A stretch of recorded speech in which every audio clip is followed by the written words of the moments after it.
Sul-Americana, gente, aí na tela, né?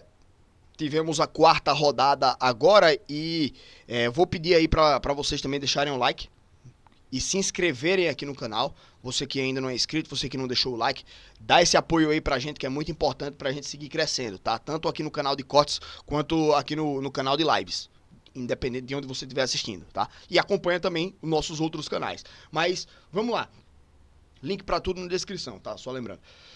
O grupo B da Sul-Americana, que é o primeiro grupo que tem brasileiros, né? Tem a equipe do Vitória, que está numa situação bem complicada, o time do Vitória. Tava ganhando em casa do Defensa e Justiça, tava se reativando na disputa, iria para 5 pontos, estaria na segunda colocação, que vale a classificação, né? Lembrando que a Sul-Americana tem essa questão de o segundo colocado se classificar, mas ele vai para uma fase de repescagem, né, contra os terceiros colocados da Libertadores, então é importante ficar em primeiro do grupo, para ir direto para as oitavas de final.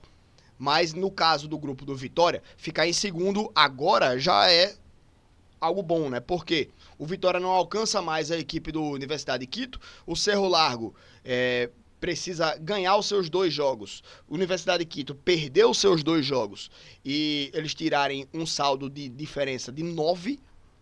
Então é praticamente impossível que o Cerro Largo consiga ultrapassar a Universidade de Quito, e não vai ultrapassar, né? Na prática a gente sabe que isso não vai acontecer, mas que agora o Vitória precisa, jogando aí contra os seus adversários diretos e Universidade de Quito, né, no caso, tem o jogo aí contra o Cerro Largo. E aí vai precisar, fora de casa, ganhar esse jogo para poder passar o próprio Cerro Largo, ficar na segunda colocação e, na última rodada, tentar defender essa classificação. Mas para o Vitória tá muito complicado, tá muito difícil, sabe? Então, acho que nesse grupo aqui azedou para o Vitória, o brasileiro, né? Azedou aqui para o Vitória. Mas, enfim, na torcida, claro, só que uma coisa é quando a gente fala dos brasileiros na Libertadores. Obviamente, a Libertadores é o campeonato que dá maior visibilidade, é o campeonato que dá maior audiência, é o campeonato que dá muito dinheiro também. Então, os clubes sempre vão priorizar a Libertadores, né? A Sul-Americana é diferente.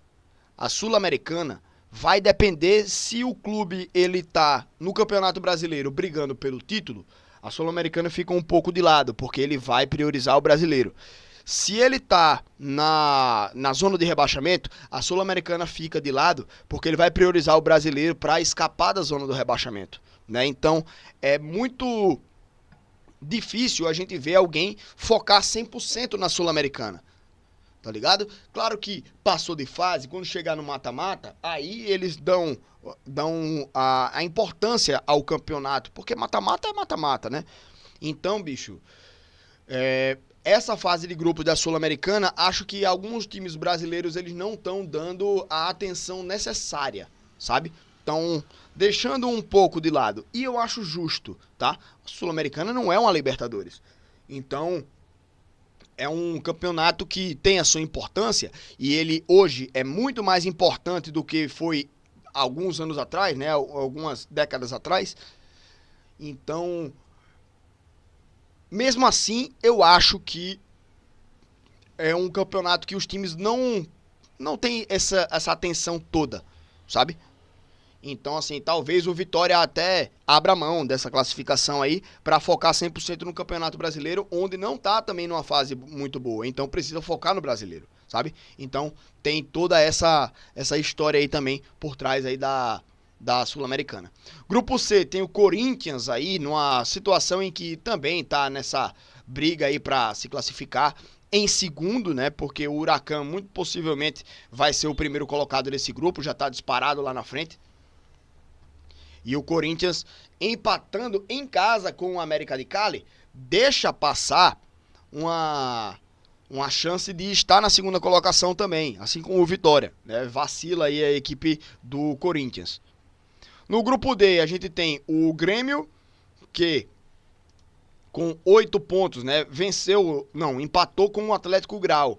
E aí o Godoy Cruz, ganhando a sua partida, manteve a primeira colocação, né, mas se afasta aí do Grêmio. Ambos estavam com 7 pontos e o Grêmio, com esse empate, fica com 8. Tá praticamente classificado, mas esse grupo aí é o duelo direto e intenso entre Grêmio e Godoy Cruz. Ainda depende apenas do Grêmio, porque o jogo entre eles vai ser na casa do Grêmio e se ganhar esse jogo, o Grêmio reassume a liderança, tá? Então, na última rodada ficaria só para manter a liderança, mas o duelo direto aí para o Grêmio ganhar do Godoy Cruz, ir para a primeira posição e só depender de si também para ir diretamente para as oitavas de final, certo? Depende só de si aí a equipe do Grêmio. O Cruzeiro já eliminado da competição. Cruzeiro que tinha perdido as 3 primeiras partidas, empatou com o Mushuki Runa nessa última rodada, né? Tinha perdido já para o Mushuki Runa e agora acaba empatando. Cruzeiro eliminado da Sul-Americana. Todo castigo para quem rebaixa o CSA é pouco, né? Então, toma, Cruzeiro. Desculpa, galera. Geralmente eu não faço isso nas lives matinais, mas tô nem aí. Brincadeira. Enfim, o Mushuki Runa, que, pô, é um time que é representado aí pelos indígenas do Equador, né? Fundado por indígenas, e hoje tem também os indígenas no Mushuki Runa lá, representando também essa parte da sociedade, né? Então, me fugiu a palavra, velho, que eu queria utilizar aqui agora, mas, enfim, o Mushuki Runa é um time que, pô, me chamou a atenção nessa Sul-Americana. Quando ganhou do Cruzeiro, todo aquele extracampo, tá ligado? Então, o Mushuki Runa, pra mim, cara, vem fazendo uma grande campanha aí e é um time que, pô, me interessou em acompanhar, sabe? E aí, tipo, a gente tem Mushuki Runa e Palestino nesse grupo brigando pela primeira colocação, né? Acho que no máximo trocam de posição aqui. O União Santa Fé ainda tem chance de passar o Palestino, mas é muito difícil, né? Precisa ganhar os 2 jogos, o Palestino perdeu os 2 jogos e tirar um saldo de 8. Então, muito possivelmente, Mushuki Runa e Palestino vão se classificar aí nesse grupo que é o Cruzeiro, que já tá eliminado, né? Tchau, tchau, Cruzeiro. Grupo F, o Fluminense acabou perdendo para a equipe do São José, né? Esse GV São José, eu não sei. Não sei o que significa esse GV. Mas um jogo que o Fluminense não poderia ter perdido. Perde a liderança, inclusive, né? E aí fica o Once Caldas na liderança desse grupo. O Fluminense perde essa liderança e complica um pouco, né? Porque vai complicar o calendário do Fluminense.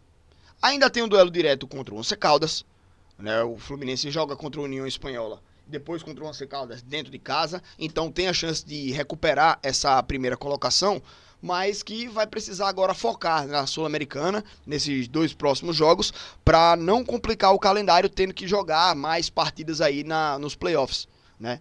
Na repescagem. Então, acho que o Fluminense tem chance de classificar, claro, mas que precisa buscar essa primeira colocação. No grupo G, a gente teve o Puerto Cabelo ganhando do Vasco 4-1, que sapatada, né? Inclusive, vou reproduzir uma piada que o meu pai fez, né? O Puerto Cabelo, o maior rival do Puerto Cabelo é daqui de Maceió, né? Daqui de Alagoas, né? Porto Calvo. A cidade de Porto Calvo, inimiga do Puerto Cabelo, né? Eu rio de piadas imbecis, gente, desculpa. Eu adoro esse tipo de piada, velho, é muito bom. Mas, enfim, que sapatada, né, velho, do Puerto Cabelo em cima do Vasco. Eu tava acompanhando o jogo assim, né, não assistia o jogo inteiro completamente, mas o que eu tava acompanhando da partida foi um amasso da equipe do Puerto Cabelo, né. E o Vasco, porra, foi desmoralizante. Porque era um time que, pô, tava dando indícios que iria brigar aí contra o Lanús pela primeira colocação, tá ligado? Não tava disparado nem nada, mas os dois times estavam brigando por essa classificação. E tava 5, 5, 4 pontos para o Melgar e 1 ponto para o Puerto Cabelo. Aí o Vasco pega o lanterna do grupo e toma 4. Complica, né, velho? Complicado. Então, assim, ainda tem, claro, todas as chances de passar de fase. Tem ainda duelo direto contra o Lanús, tem ainda o jogo contra o Melgar. Mas esse jogo aí também já acende a lanterna, acende o alerta da equipe do Vasco, né? E aí joga contra o Lanús lá. E no grupo H, o Atlético Mineiro perdeu para o Iquique. O Iquique era o lanterna do grupo também, né? Venceu essa partida, foi os seus primeiros 3 pontos. E aí, assim, muito do que a gente tá falando aqui agora, acho que o próprio José Eudes no chat aí acabou resumindo bem. As equipes brasileiras não estão se importando com a Sul-Americana. Então, pô, mostra muito os resultados também aí, né? Os resultados, na verdade, mostram um pouco disso, que os times brasileiros, eles não estão dando todo o foco que precisam uma competição como essa, tá ligado? E ele traz aqui informação também, Mushuk Runa significa homem jovem, algum dialeto indígena também, né? Então, muito provavelmente, né, significa em alguma linguagem indígena, isso aí. Mas, pô, muito obrigado aí também pela informação, né, pela cultura. Espaço da Bola também é cultura, meu amigo. Isso aí. Preto Cabelo fez barba, cabelo e bigode. Eita resenha. O vulgo lá na Twitch falando que... Fala, meu amigo, sonhei com você, que coincidência. Que é isso? Sonhei que você era um rádio velho. Eu enfiava o dedo no seu botão e você nem ligava. Aí é foda também, meu irmão. Aí você quer me complicar, bicho. Aí você quer me complicar. Lá ele. Pera aí, pô. Lasca.